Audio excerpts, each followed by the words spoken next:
grade 12 learners. Welcome to today's economics lesson. My name is Mr. Berry. This lesson is brought to you by the Northern Cape Department of Education in collaboration with Pagama Research and Development. Good day again, grade 12 learners. Today we are going to focus on macroeconomics and economic pursuit as part of your paper 1. We are revising for November 2024 examination. Today's lesson objectives is, by the end of the lesson, we should be able to answer our November examination, paper 1. We are going to use a prelim examination of 2023, paper 1 from Western Cape as part of our revision for today. Right. So this is our assessment plan for 2024. For your paper 1, it is out of 150 marks and it is 2-hour paper. Paper 1 include both macroeconomics and economic pursuit. For your macroeconomics, you need to master 4 units, 4 chapters. That is your circular flow, business cycle, public sector, and the foreign exchange market.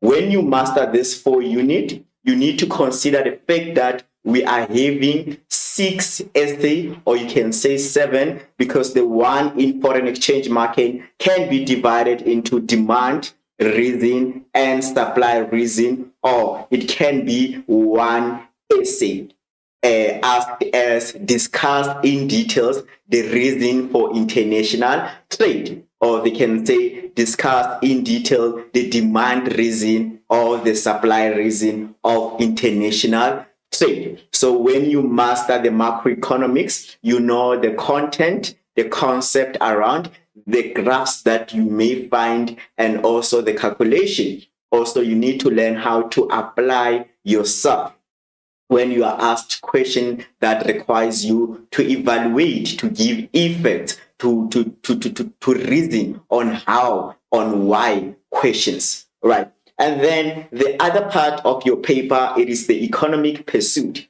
The economic pursuit consists of protectionism and free trade, economic growth and development, regional development, social and economic indicators. Also, if you are going to master this main topic, which is economic pursuit, you need to know the essay. Remembering that if you know the essay, even if it does not come as an essay, the same information can be asked on section A and section B. So by mastering all the essays that are there on that main topic, you are preparing yourself to answer question in section A and B as well.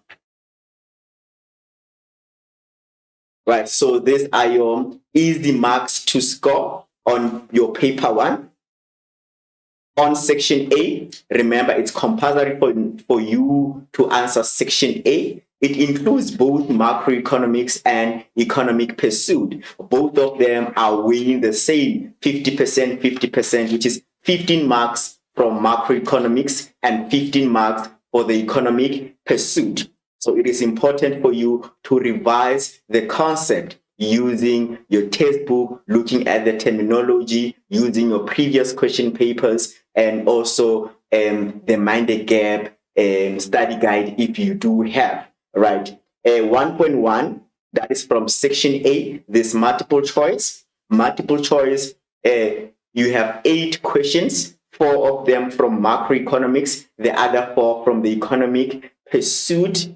If you went through previous question papers, you'll be surprised that same questions are coming over and over, asked in a different way. So if you revised your terminology, it's easy for you to get this 16 marks. And then if you are sure about your answers, usually for our November exam or the supplementary exam in May and June, you have 2A, 2B, 2C, 2D. This gives you 16 marks. Remember, there's no guesswork here. You need to eliminate the wrong answers until you are left with the most correct answer. You cannot guess. If you are guessing here, then you'll be losing a lot of marks. Right, and you have 1.2, that is matching columns. You have 8 questions there. 8 terms, 4 of them from macroeconomics, the other 4 from the economic pursuit. For you to save yourself time, you start with column B and then you move to column A. Right, and then on section B, there are easy marks to score as well. This is for section A. On section B, there are easy marks to score as well. The first question, your 2.1.1, 3.1.1, 4.1.1. Those are icebreaker. Is those questions that makes you feel more confident to answer the question because you are just listing information, right? It's a lower order question.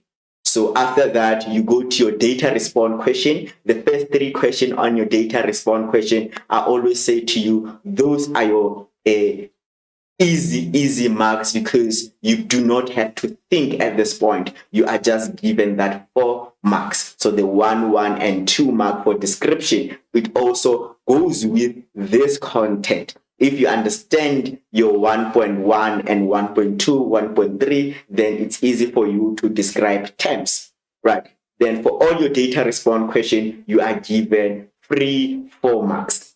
Then you have 2.4 or 3.4 or 4.4. This question also, it is a 8-mark question, grade 12. Do not avoid answering this question. Even if you don't get the maximum of 8 marks, you can get something because this question is not really a high order question. It is a middle order question where you are asked to discuss something that we've already discussed in the classroom. You do not have to give opinion or give the effects of. You differentiate between information that is given to you. You calculate. If they say to you, calculate multiplier, you must know the formula of calculating multiplier. Prior you go to the examination, then this is going to be easy for you. If they say to you, draw the Laffer curve, you must know that Laffer curve has to do with tax revenue and tax rate. Then it becomes easy for you. It means this you can come to exam already prepared for. Right, grade 12, we're going to start with section A. We're going to look at those questions where we say it's easy for us to score marks, meaning we're going to do 1.1. We're going to look at your 2.1.1, and then your first 3 questions on your data response question. So grade 12s, I'm going to give you a few minutes to go through this multiple choice question, and then after that, we're going to look at the answers.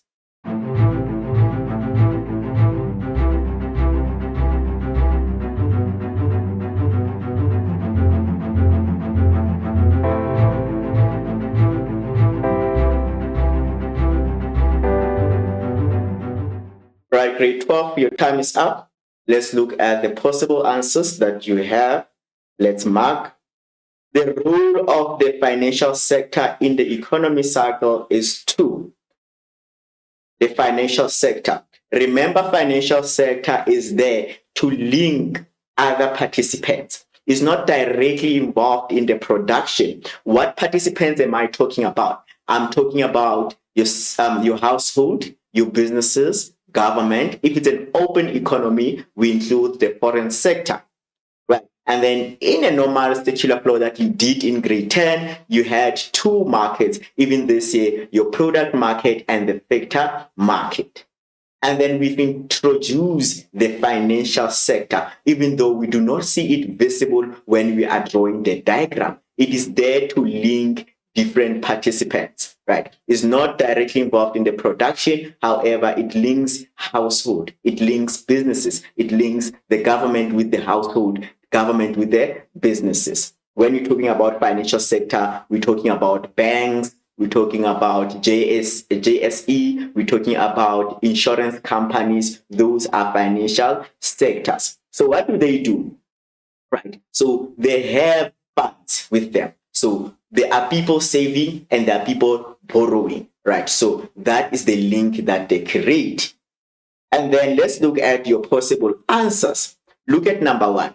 Number 1, it looks like a correct answer. However, it says it links household and consumers. What are household and consumers? Those are the same thing. It is talking about us, household and consumer. So So you move from that one. You look at B, provide business that want to make investment with funds shortage. It does provide business that want to invest with funds shortage, right? So you leave it. Help the government with delivering of goods and services. No. You look at D, provide the surplus funds of household to business that want to expand. Then you look at B and D. You look for what? The most correct one. It provides the surplus funds, not funds shortage. It provides the surplus funds of household when household are having surplus toward businesses who wish to expand. Then D become the most correct answer for you. Let's move to number 2. The Phillips curve shows the relationship between. So now you understand the Phillips curve. You can even draw a graph on the side and remember what is this? It's an inverse relationship of what? There is unemployment and the inflation rate. So your answer will be B, unemployment and inflation rate. If you look at A, nominal interest rate and the real interest rate, we do not have a graph, right? Because they're talking about a curve that shows what? We don't have a graph that shows interest rate and nominal interest rate. Inflation rate and the interest rate. You've never learned about a graph that shows you inflation rate and interest rate, also unemployment rate and interest rate. However, you've learned about the inverse relationship between unemployment and inflation rate, that becoming what? Your correct answer. Number 3, the removal of unnecessary restrictions by law is known as what? Right? That is your deregulation. Right? That is a deregulation. So this one is definitely wrong. This one is definitely wrong. Government withdrawal. We've never learned about government withdrawal, but then we've used the word the deregulation. That is your most correct answer. Number 4, when the value of currency is determined purely by the forces of the market, it is known as what? So the market force are determining the prices. What is that? The price of a currency. So we have 3 exchange rate system that we've learned. We've learned managed, we have learned free floating, and we have learned your fixed system, right? And then the one where market forces are, the one that we are using in South Africa, where market forces are determining the prices, that is your free floating. Fixed, we are using anything that is available to a country to price our currency. It can be gold, for example. A controlled floating, that is a managed floating system. This one is when the Reserve Bank or the central bank or the monetary authorities decide on the price of currency. We are currently using, this one is totally wrong, and wrong. We are currently using the free floating in South Africa. Number 5, the trade policy that is focused on replacing goods that were previously imported with local produced goods is known as what? So when we start producing things that we used to import before, what is that? Globalization, you know, that is a worldwide interfacing in trade ad valorem. No, that is the type of a tariff that is charged. Embargo is a completely ban of buying from abroad or selling from to abroad. Then the term that is correct there is import substitution. So grade 12, it becomes easy if you understand the terms that are there. But then sometimes we put in a term there that we've never seen, right? So it means it cannot be describing what is there, because this is a lower order question. The terms that are used, most of them are there in your books, are there in previous question papers, are there in your examination guideline. So the terms that are used are the terms that you know. If you know them, it's easy for you to know globalization cannot match this. ad valorem cannot match here. Embargo cannot match the sentence. A substitute, it means that you are replacing goods that were previously imported. Number 6, the level is used to measure the standard of living in the country. Right. What is used to measure the standard of living? We know that we need to use what? Economic development. Economic development is the measure of the standard of living. We get to see if the standard of living is improving or not. That economic development, how do we measure it? We use income per capita. Remember, economic growth is measured through the real GDP, right? So for us to measure economic development, we use the per capita income, right? So you have them. Inflation level cannot measure the standard of living. Balance of payment, it measures the transaction between countries. Economic cycle, no. So your correct answer there, it will be level of per capita income. So the per capita income, how do you get it? You take the real GDP, divide by the population size. So you divide by everyone, then you can get your per capita income. That will tell us the standard of living of the people. Number 7, it is the intergovernmental organization whose goal is to further socio-economic cooperation among the 15 Southern African states. So it has to do with what? The Southern African countries. That is your SADC, right? That is your SADC. The nutrition indicator that is linked to children being overweight, right? That will be your obesity, right? So the nutrition indicator that has to do with overweight, obesity will be your answer. That is C. Right, we are done marking for section A, multiple choice 1.1. Now we are moving to section B. We're going to look at the 3 test question as per question paper on your data response question, where I said this is your easy score marks, the easy mark 2 score. Right, so let's look at the 2.2 question as per this prelim examination paper. You have 2.1 to 2.2.3. I'm going to give you about 5 minutes to respond to these 3 questions. Then we look at the marking guideline.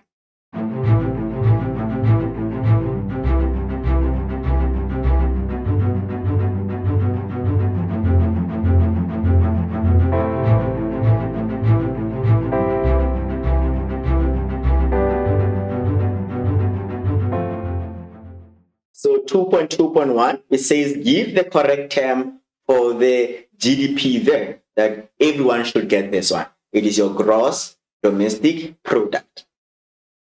Identify the general trend of GDP growth between 2018 and 2021.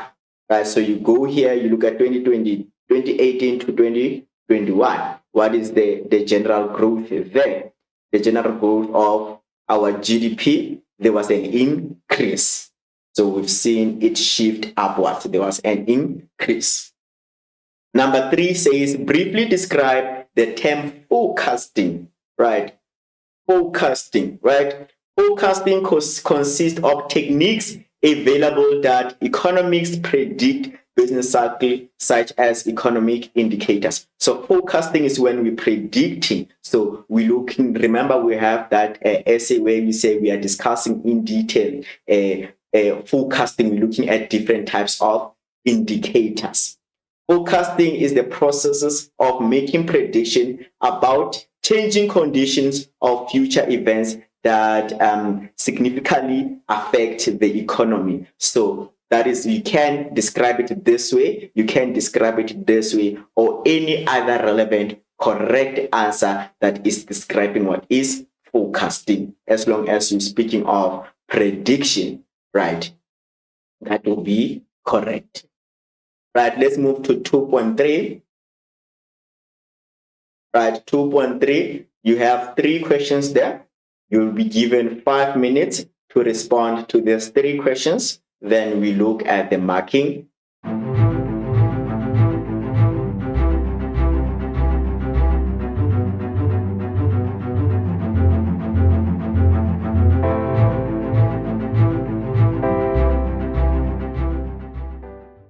So the first question was, identify from the above cartoon the reason for public sector failure. When you look at the cartoon there is corruption. So your answer will be corruption. Which level of government is responsible for the control and management of the country? Remember, we have 3 levels of government, right? It is your national, provincial, and local. The one that is responsible for the control and management of the country, that is your national or central government. Briefly describe the term public sector failure. Public sector failure occurs when the public sector fails to optimally manage the economy and resources under its control. Right. So if you've described that public sector, it's when the public is not efficiently allocating resources used correct. That is a public sector failure.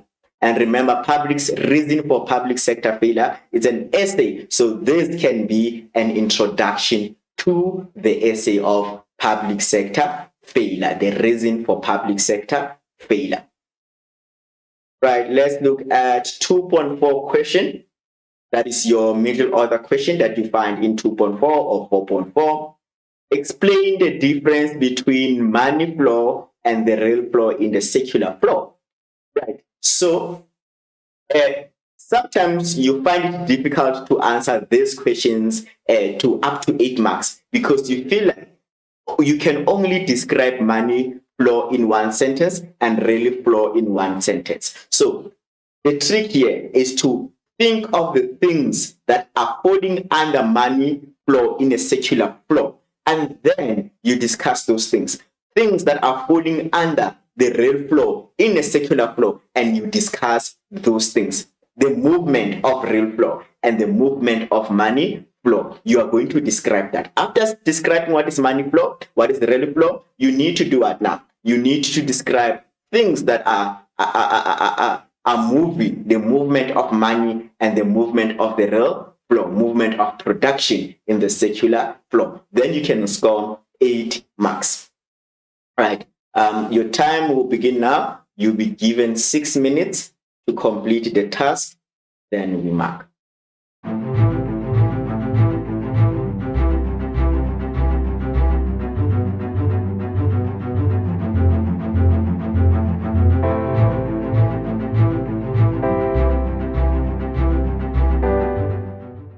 Right, grade 12, let's look at our marking guideline.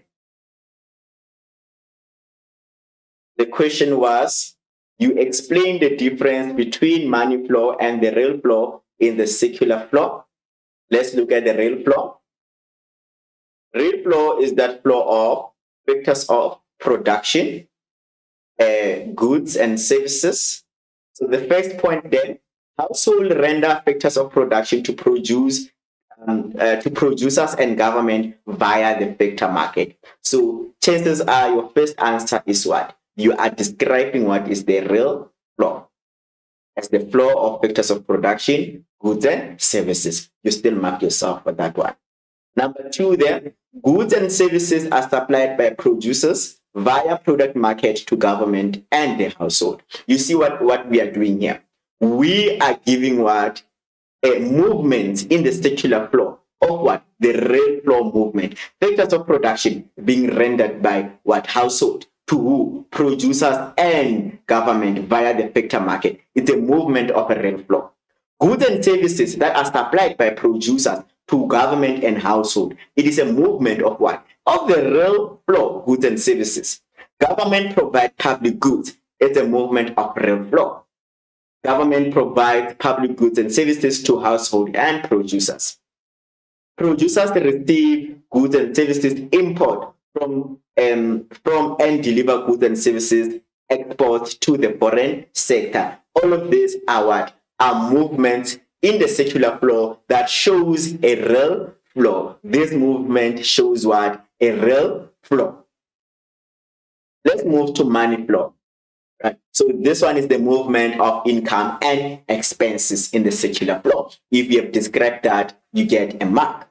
Right. The first point states household earn an income for their factors of production via a factor market from businesses. So this income that household get for selling their factors of production, it is a money flow in a circular flow.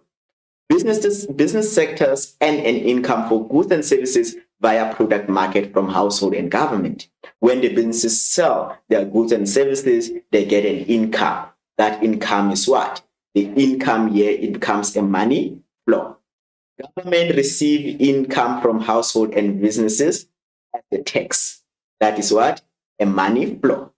Businesses earn an income for exports from foreign sector and make payments, expense to the foreign sector for import. So all of this is the movement of what? Money in our circular flow. So you see that you can even get more than 8 marks. So if they're asking you to discuss money flow only, you already have 4 full sentences for money flow and 4 full sentences for what? The real flow. Sometimes they can just say discuss money flow in a circular flow. Then you have to discuss up to 8 marks.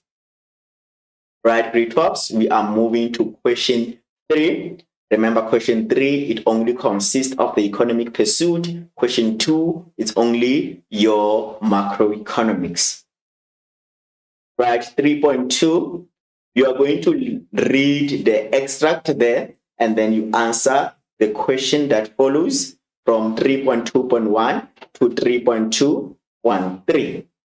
You'll be given 5 minutes again to respond to this data response question. Then we mark.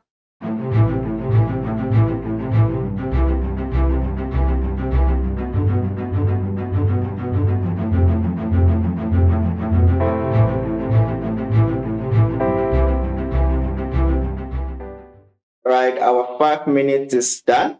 Let's look at the marking guideline.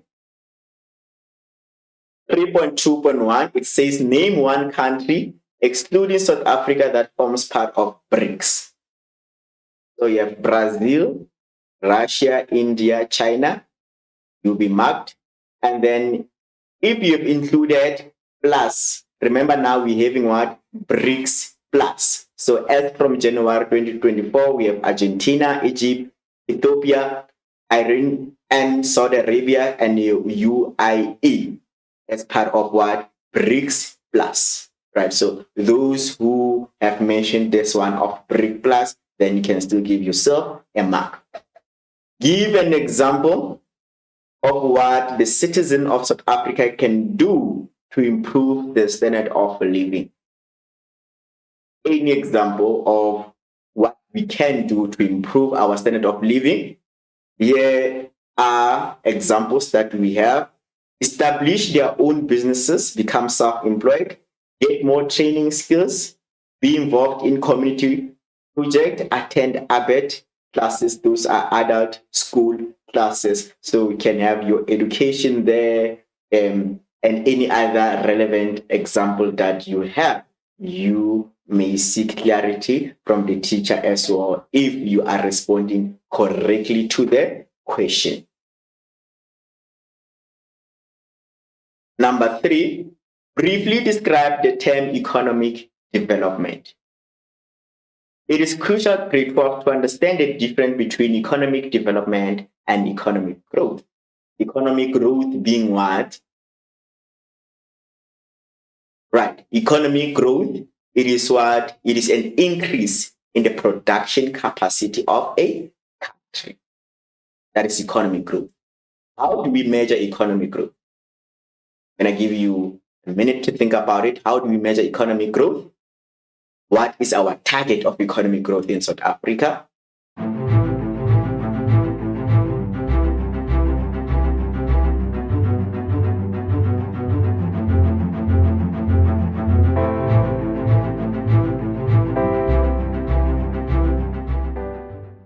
We measure economic growth using the real GDP.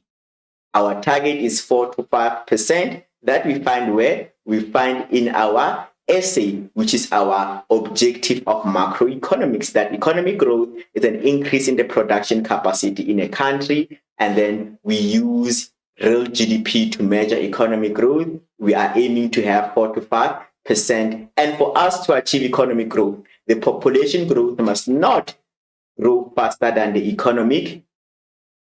So economic development, then what is economic development? It is an improvement in the standard of living of the people in a country. So economic development, it has to do with the people, the well-being of the people. Economic growth, it has to do with what? The well-being of the economy. And then development is the well-being of the people. How do we measure development? We use the per capita income. Right.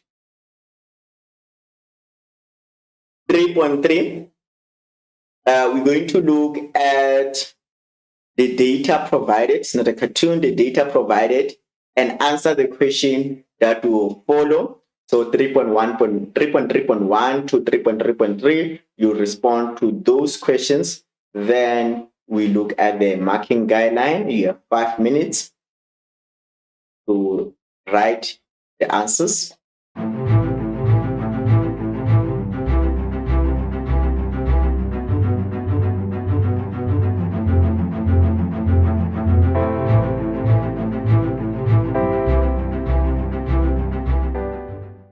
Right, grade 12, our time is up. Let's look at our answers. 3.3.1, you were identifying which household group in the table owns the most wealth. That was poor household.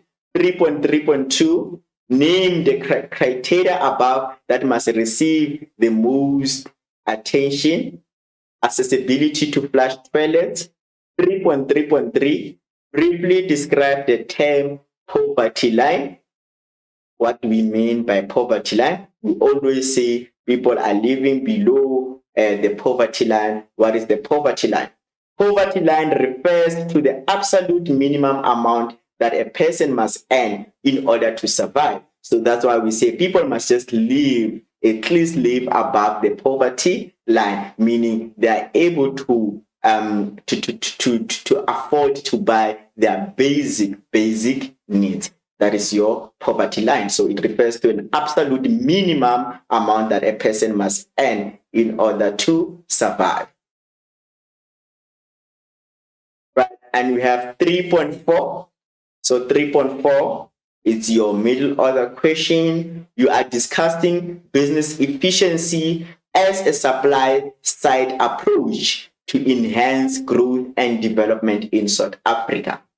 This is part of what? This is part of your essay on term 3, economic pursuit, where you are discussing the demand reason or the supply reason to enhance growth and development. And also, this form part of your what? Your new economic paradigm as well, because on the new economic paradigm, we discuss both the demand side and we discuss the supply side. And under the supply side, we have business efficiency as one of the things that we must look at when we want to increase the aggregate supply. So the question is asking you to discuss business efficiency. So you need to have few pointers on business efficiency. For business to be efficient, what must happen? There must be competition. Taxation must be low. There must not be too much rules. The regulation. Those are part of creating a business that becomes more efficient and they can increase their production. So you're going to discuss business efficiency as a supply side approach to enhance growth and development. Also this question, hence we said 3.4, 2.4, and 4.4 are not higher order, is because you can copy and paste. This one can be copied and pasted from the essay. So imagine if you know all your essay in term 1. Because this is also part of term 1 and also part of term 3. You can just take exactly as it is and then you answer in 3.4.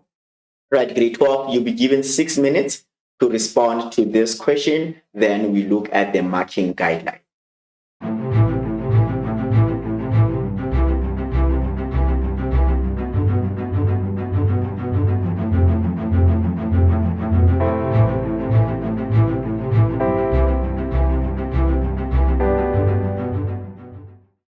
Right, your time is up. Let's look at what you have. Right. So the question was asking you to discuss business efficiency as a supply side approach to enhance growth and development in South Africa. Right. So we look at capital formation. So for business to be efficient, there must be capital. The government through DTI and NOC promotes capital and loans to small businesses and larger businesses. So for businesses to get money, government sometimes will do what will offer, promote capital and loans to those small businesses and larger businesses as part of capital formation.